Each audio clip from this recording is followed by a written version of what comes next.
In the frozen forests of Finland, where temperatures plunged to -40 degrees and snow drifted higher than a man's head, one small farmer would become the deadliest sniper in military history. Simo Häyhä, standing barely 5 feet 3 inches tall, was about to single-handedly terrorize the mighty Red Army. But the secret behind his incredible accuracy would shock even hardened military experts. Could you remain motionless for hours in killing cold while death hunted you from every direction? The Winter War began on November 30th, 1939, when Stalin's Soviet Union launched a massive invasion of Finland with over 1 million soldiers, thousands of tanks, and hundreds of aircraft. The world expected Finland to collapse within weeks, perhaps days. After all, how could a nation of less than 4 million people resist the industrial might of the Soviet Empire? What Stalin and his generals didn't understand was that they were about to face something more dangerous than any army: the fury of free people defending their homeland on terrain they knew better than their own heartbeat.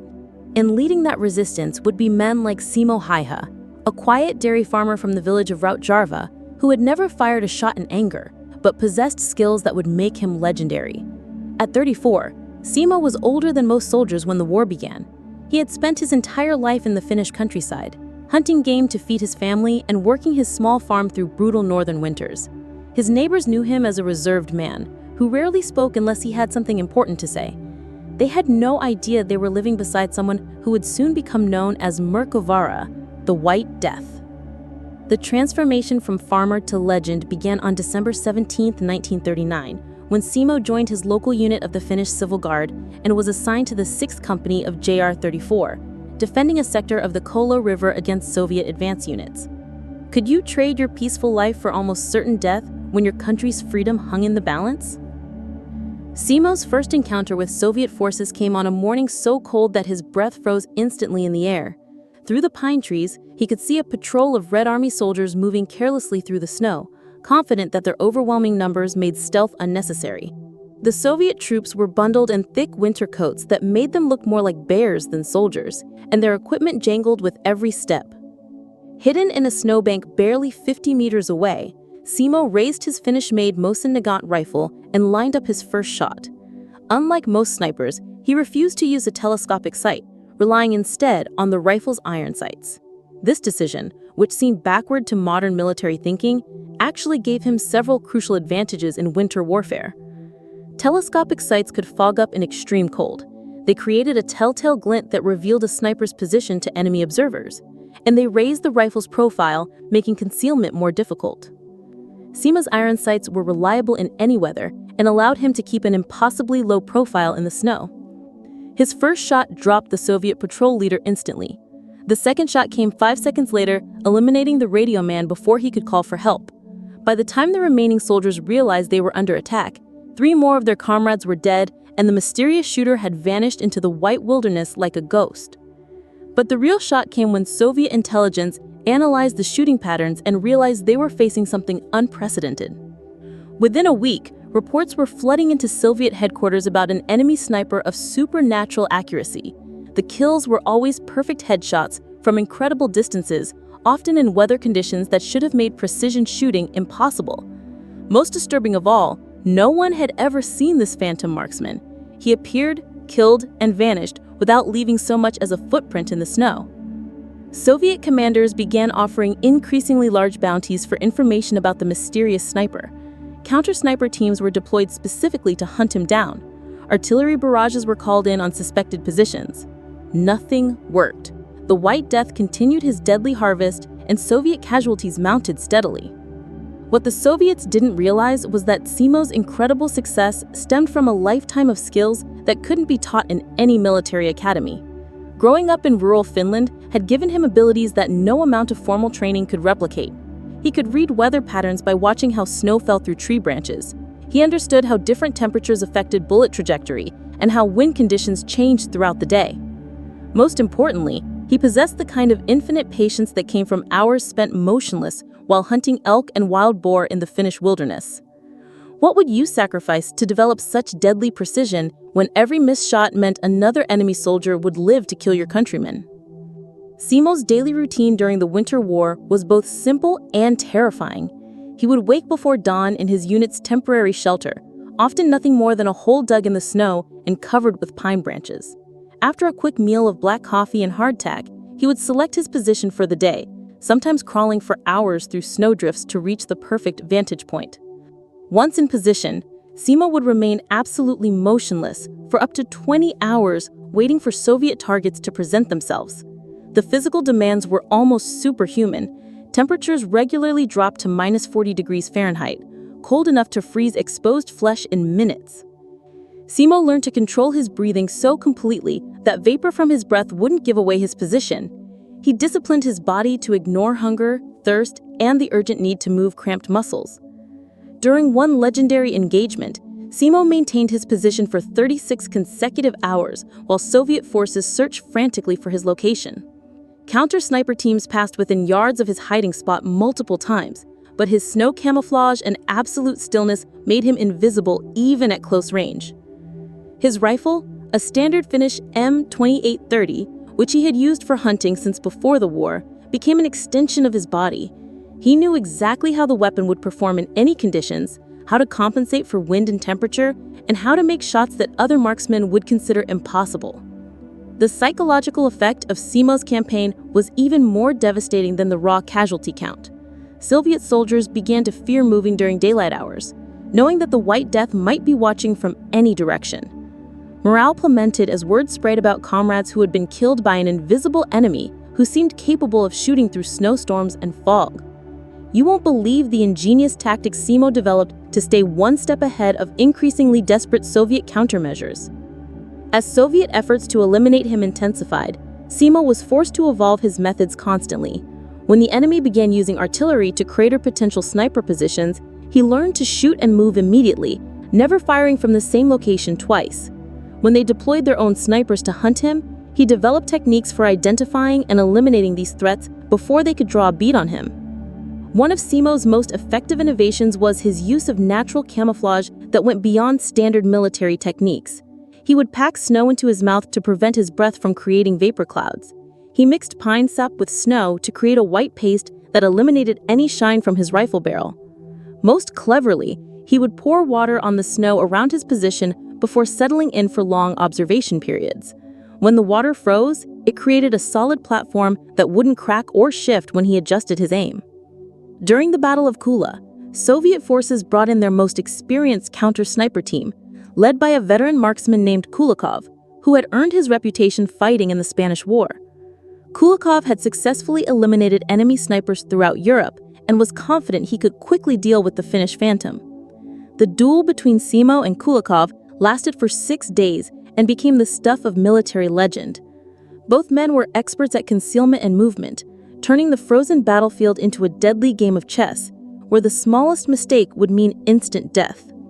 Could you maintain such focus when you knew that somewhere in the white wilderness, death was searching for you through a telescopic sight? The contest began when Kulikov's team arrived at the Kola front with specific orders to eliminate the White Death. They brought sophisticated optical equipment, including infrared detection devices that were cutting-edge technology for 1939. Their plan was to use these tools to locate Simo's position and eliminate him with long-range fire. But Simo had anticipated this development. For months, he had been studying Soviet tactics and equipment, learning to recognize the signatures of different weapons and the behavioral patterns of enemy units. When the specialist team arrived, he immediately identified them as a threat that required different tactics. Instead of his usual long-range engagements, Simo began a campaign of psychological warfare designed to draw the Soviet snipers into close-range encounters where his superior knowledge of local terrain would give him an advantage. On the first day, he eliminated 2 members of Kulikov's team with shots that seemed impossible, bullets that curved around trees and struck targets who thought they were completely protected by cover. The truth was that Simo had mapped every ricochet angle and deflection possibility in his operating area, turning the forest itself into a weapon. On the second day, he left false signs of his presence in 3 different locations, drawing enemy fire that revealed their positions.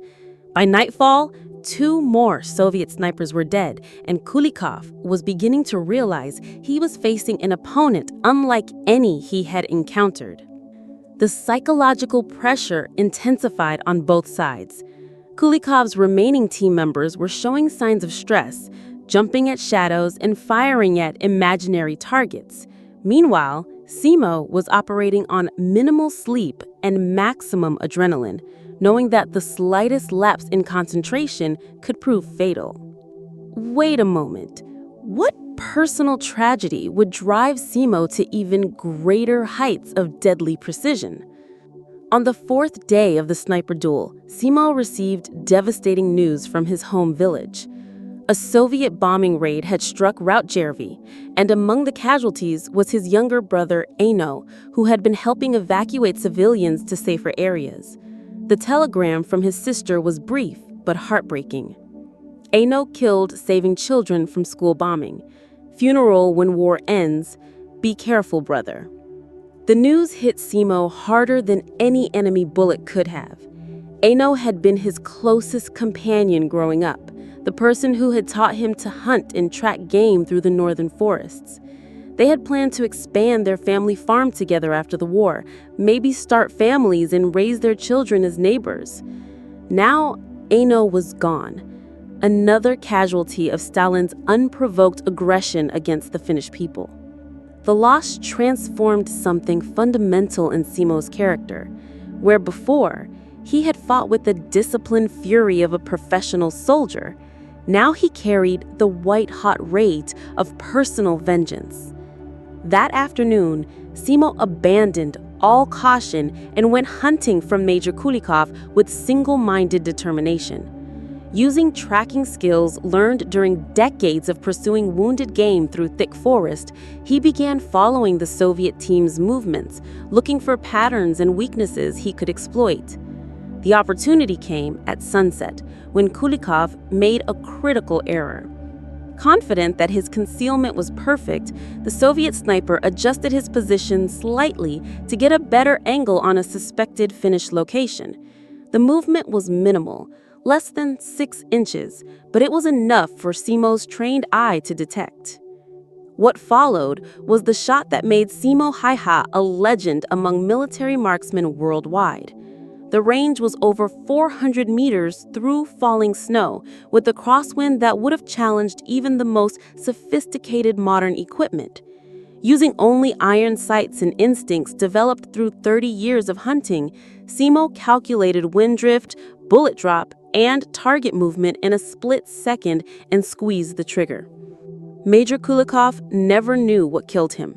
Simo's bullet struck him precisely between the eyes, ending the duel and breaking the morale of the remaining Soviet counter-sniper team.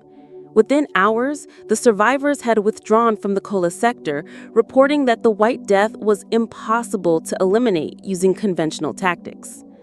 But the victory came at a personal cost that would haunt Simo for the rest of his life. As he watched Kulikov fall, he felt no satisfaction, only a profound sadness for the waste of human life that war demanded. Each enemy soldier he killed was someone's son, brother, or father, just as Aino had been. The mathematics of survival required him to continue killing, but the humanity in his heart rebelled against the necessity.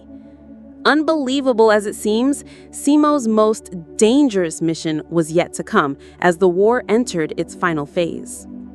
By February 1940, Simo's kill count had reached an almost unimaginable number. Official records credited him with 259 confirmed sniper kills, but the actual total was likely much higher when unconfirmed kills and targets eliminated with his submachine gun were included. Some historians believe his true total exceeded 500 enemy casualties, making him the deadliest marksman in military history. Soviet propaganda had begun portraying the White Death as everything from a specially trained assassin to a supernatural creature that could appear and disappear at will. Stalin himself was reportedly briefed about the Finnish sniper whose activities were affecting Red Army morale throughout the Karelian front. The response was typically Soviet in its excess.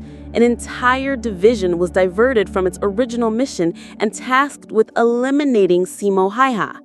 Artillery bombardments were called in on suspected positions multiple times per day. Airstrikes were directed at areas where he might be operating. The resources devoted to killing one Finnish farmer were staggering. But Stalin understood that sometimes individual soldiers could affect the outcome of entire campaigns. The massive Soviet effort finally succeeded on March 6, 1940, just days before the Winter War ended. An explosive bullet from a Soviet sniper's rifle struck Simo in the face, shattering his jaw and cheekbone and leaving him unconscious in the snow. His comrades found him hours later, barely alive and with horrific facial injuries. Medical doctors didn't expect him to survive, but they had underestimated the same toughness that had allowed him to operate in killing cold for months without losing effectiveness. What you've seen is nothing. Simo's recovery would prove that legends are harder to kill than ordinary men. Simo remained unconscious for 6 days while Finland and the Soviet Union negotiated the peace treaty that would end the Winter War. When he finally awoke in a military hospital, he learned that his country had been forced to cede significant territory to the USSR, but had maintained its independence at a cost that would have been unimaginable when the war began. The medical damage was severe. The explosive bullet had destroyed much of the left side of his face, requiring multiple reconstructive surgeries and leaving him permanently disfigured. He would never again possess the perfect symmetry and keen eyesight that had made him such a deadly marksman. But he was alive, and Finland was free. Considering the odds he had faced, both achievements bordered on the miraculous. During his long recovery, Simo received visitors from around the world who wanted to meet the legendary White Death. Military experts studied his techniques, journalists wrote articles about his exploits, and fellow veterans shared stories about his impact on Finnish morale during the darkest days of the war. What surprised everyone was how little the fame meant to him. Simo remained the same quiet, modest farmer he had been before the war, more interested in discussing agriculture and hunting than military tactics. He refused to glorify violence or portray war as anything other than a tragic necessity forced upon Finland by Soviet aggression.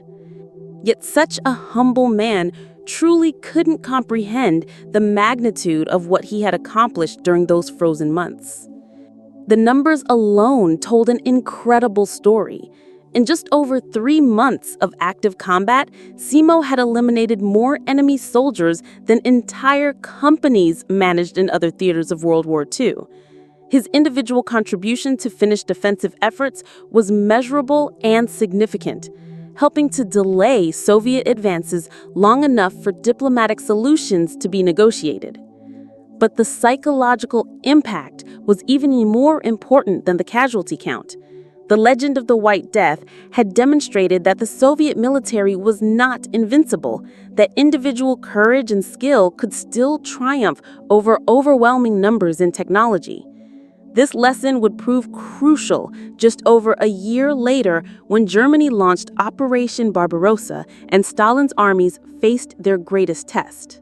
Finnish military doctrine was permanently influenced by Simo's innovations. The importance of marksmanship training increased dramatically, and Finnish snipers became among the most feared in the world. During the continuation war against the Soviet Union, Finnish marksmen trained in techniques pioneered by Simo would continue inflicting disproportionate casualties on enemy forces. More broadly, the Winter War and fighters like Simo helped inspire resistance movements throughout Europe during the darkest days of World War II. If a small nation like Finland could resist Stalin's aggression, perhaps other occupied countries could fight back against their oppressors. And then, decades later, the full truth about Simo's motivations would finally be understood. After the war, Simo returned to his farm and lived quietly for another 60 years, rarely speaking about his military service. He married, raised a family, and became known in his community as a skilled carpenter and devoted family man. The only hint of his wartime experiences was his continued excellence as a hunter, regularly bringing home game that other marksmen couldn't even see. Researchers who interviewed Simo in his later years were struck by his complete lack of bitterness about the war or his injuries. He spoke about Soviet soldiers as fellow human beings caught up in historical forces beyond their control, not as enemies deserving hatred. His anger was reserved for the political leaders who had made the war necessary, not the common soldiers who had died far from home. When asked about his incredible killing count, Simo would typically respond, "I did what my country needed me to do. I took no pleasure in killing, but I would do it again if Finland's freedom was threatened." His attitude toward fame was equally modest. "I was just a farmer who happened to be good with a rifle," he would say. "The real heroes were the men who died defending our homeland. I was lucky enough to survive and go home." Could you maintain such humility after accomplishing what most people would consider impossible? Simo Häyhä died peacefully in 2002 at the age of 96, having lived long enough to see his country join the European Union and NATO, securing the independence he had fought so hard to preserve.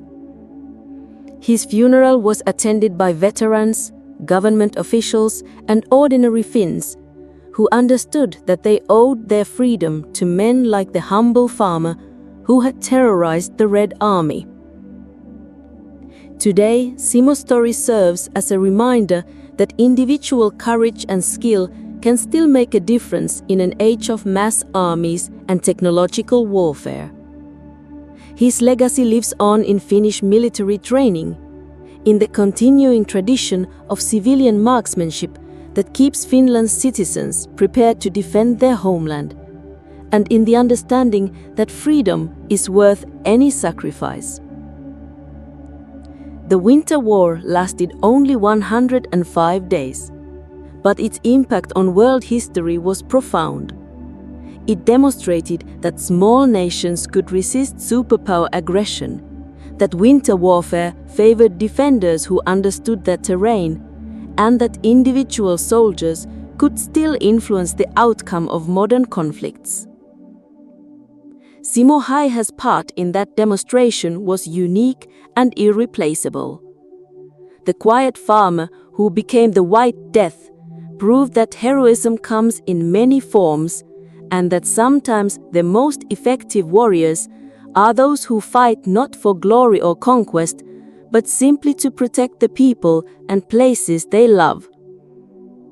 Would you have found the same dedication to duty when facing impossible odds and almost certain death